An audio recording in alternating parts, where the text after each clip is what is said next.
Good afternoon everyone. So, kagigising lang natin. Thank you Lord sa panibagong araw. Salamat po Panginoon sa kalakasan, pag-iingat nyo sa buhay namin. Salamat po sa panibagong buhay na binigay mo sa amin. At dalangin ko Lord sa umagang ito ay ingatan nyo po kami Panginoon. Lahat po ng OFWs na nagtatrabaho sa Middle East, Panginoon, ingatan nyo po kami. Lord, dalangin ko Lord na kayo po ang maggabay at umayos sa kaguluhan na nangyayari sa buong Middle East, Panginoon. Lord, wala kami magagawa kung wala ka sa aming buhay. Pinapaubayan na namin to Panginoon sa inyo. Alam namin kayo ang Diyos na nag-aayos. Kayo ang Diyos na gumagawa ng himala, Panginoon. Alam namin na wala ang posible sa iyo, Panginoon, Lord God, sa nangyayari na ganito, Panginoon, sa kaguluhan sa Middle East, Panginoon. Lord, I declare the peace bawat isa ng bansa at kausapin mo ang bawat isang namumuno at paramdam mo sa kanila, Panginoon, yung pagmamahal sa bawat isa, Panginoon. Lord, maraming salamat po at dalahin ko, Lord God, na buong Pilipino, anumang nationality, Panginoon, sa bansang Kuwait na to, Panginoon, ay ingatan niyo po kami sa buong Middle East. Kayo na po ang bahala, Panginoon. Pinapaubayan namin, Panginoon, lahat ang mangyayari, Panginoon. Lord, maraming salamat po. Napakabuti niyo, Panginoon. Salamat po sa mga biyaya niyo, sa pagmamahal at pag-iingat niyo sa buhay ng bawat isa sa amin, Panginoon.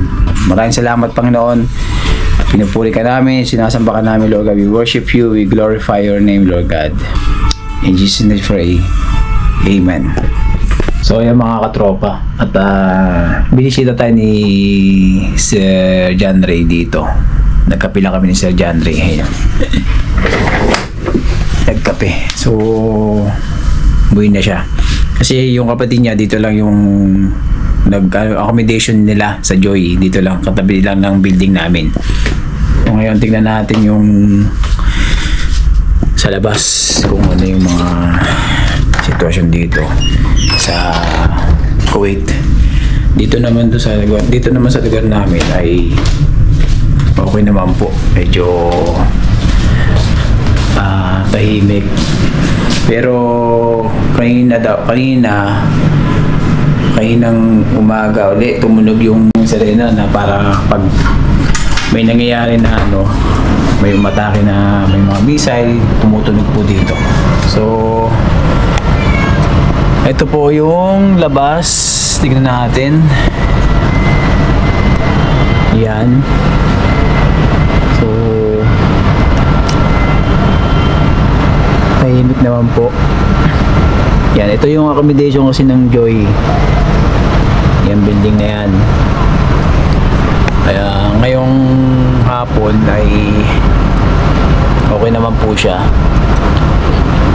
Yung kalangitan, yan, tignan yung kalangitan, medyo tahimik naman po.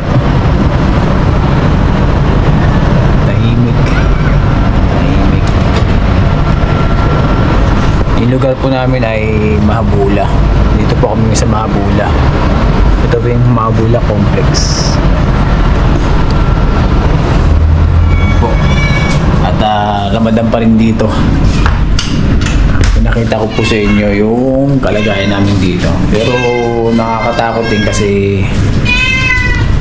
hindi mo rin masabi yung mangyayari talaga. And pray lang po talaga na maging maayos na at matapos na rin yung gulo dito sa buong Middle East. Kasi hindi biro talaga yung bomba na bumabagsak. Talaga nakakatakot. Maririnig mo talaga yung yanig ng lupa. And siyempre dito kami sa building lahat ng mga expat nakatira sa building kasi po wala naman po kami mga under basement, kaya yun, kaya pray lang talaga po kami dito. Pag-asa lang namin na prayer lang na maayos na maging okay po kami lahat dito.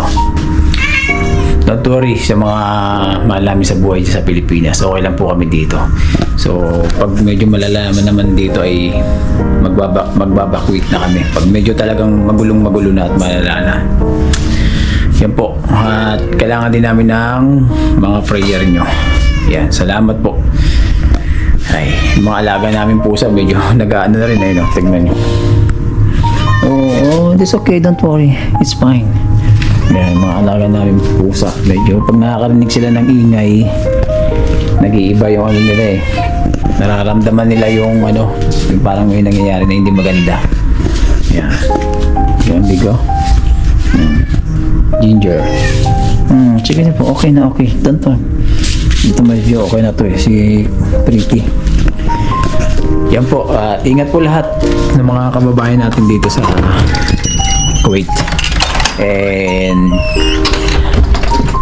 God always protect all here people in Kuwait. Sa mampong bansa or sa mampong Middle East. Thank you Lord and love and peace.